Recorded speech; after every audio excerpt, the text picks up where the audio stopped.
comic book fans, Kevin Given with you once again on a comic book review show. Don't forget to check out my reviews on Comics for Sinners as well as Comic Crusaders websites. If you love comics as much as I do, you're going to subscribe to my channel. I review comics for Comic Crusaders. I also have my own franchises, Adolescent Radioactive Samurai Platypi and Carl Vincent Vampire Hunter. They're available on Comics Central, Indie Planet, and Comixology. Check them out. Stay tuned to this broadcast for more information. Also, like the Facebook pages for each franchise. Check out my Patreon site for some neat original artwork and shows that you won't find on YouTube. And now we're going to review Planet of the Apes Omnibus and Action Comics number 1011. First, Planet of the Apes.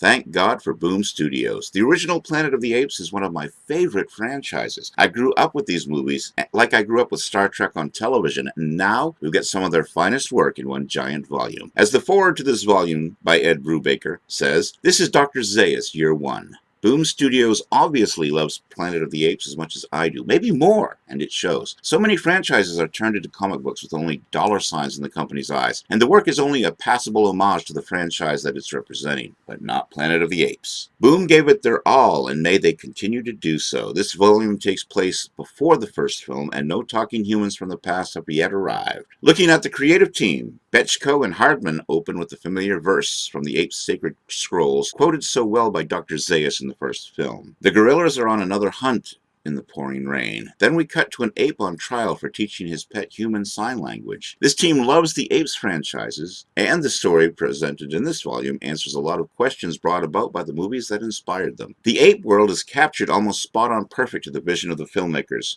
Great stuff includes a murder mystery, Ape Has Killed Ape, on the planet of the apes, and a human that learns to communicate without using speech. Hardman Lamming, again, I don't know if I'm going to pronounce all these names right. My apologies beforehand if I don't pronounce them right. Anyway, Hardman, Lamming, Casirio, and Tabo worked together to bring the Society of the Apes to us in a real way. They could almost be storyboards, with better art from the movies themselves. When Tim Burton did his version of the ape world, and then the recent spate of films took us in a similar but different direction from the original series, I was wondering if anyone would bring us back to the simian stronghold as envisioned by Arthur P. Jacobs and company in the 60s and 70s. Boom Studios has done a superior job in revisiting this world.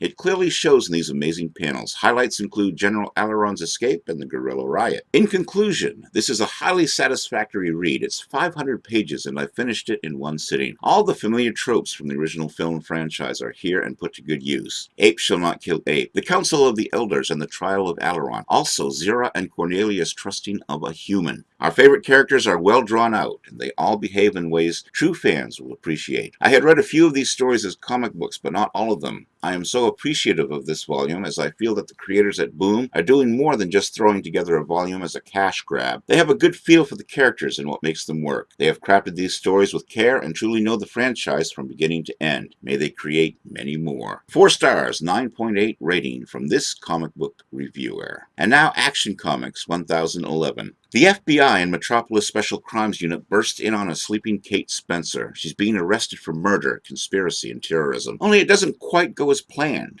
For you see, Kate has a few tricks up her sleeve and doesn't like for her sleep to be interrupted. A great introduction to the latest adventure for the Man of Steel. Looking at the creative team, Brian Michael Bendis continues his winning ways with the Man of Steel. This issue brings us a brand new villain, or possibly villains, in Leviathan. The mystery of who Leviathan is goes deeper than just a surface enemy who commits petty crimes. There's a lot more to this one than meets the eye. As Superman investigates what's going on, he discovers something closer to home than he cares to think about. Superman and Lois, along with Jimmy Olsen, uncover something truly sinister about this new threat. Not just to Metropolis, but also Gotham, and maybe the world. I enjoyed watching the Man of Steel unravel some of the facts concerning our new villain, and it's an exciting beginning to a story that could bring us one of the greatest supervillains in the Big Blue Boy Scouts Rogues Gallery. Great stuff includes the opening fight scene between Leviathan and the SWAT team. Also, Jimmy Olsen's revelation concerning Amanda Waller. Steve Epting brings us some straightforward action panels that makes the story move at a grand pace. The opening scene with Metropolis SWAT team was exhilarating, and his command of the Man of Steel reminds me of the Kurt Swan era. I loved how he draws our protagonist as comfortable in the air as he is on the ground. His attention to detail brings us a sense of realism this title needs. I hope he stays with the title for a long time.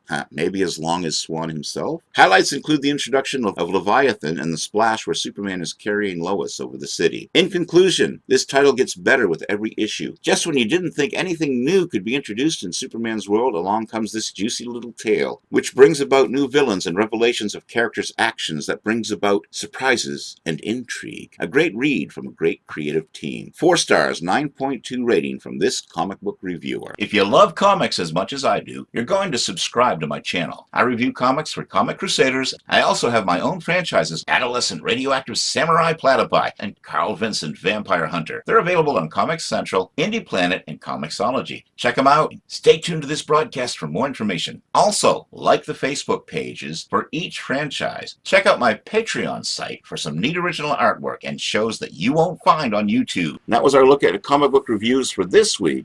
Until next time, this is Kevin Gibbons saying so long and keep reading those comics.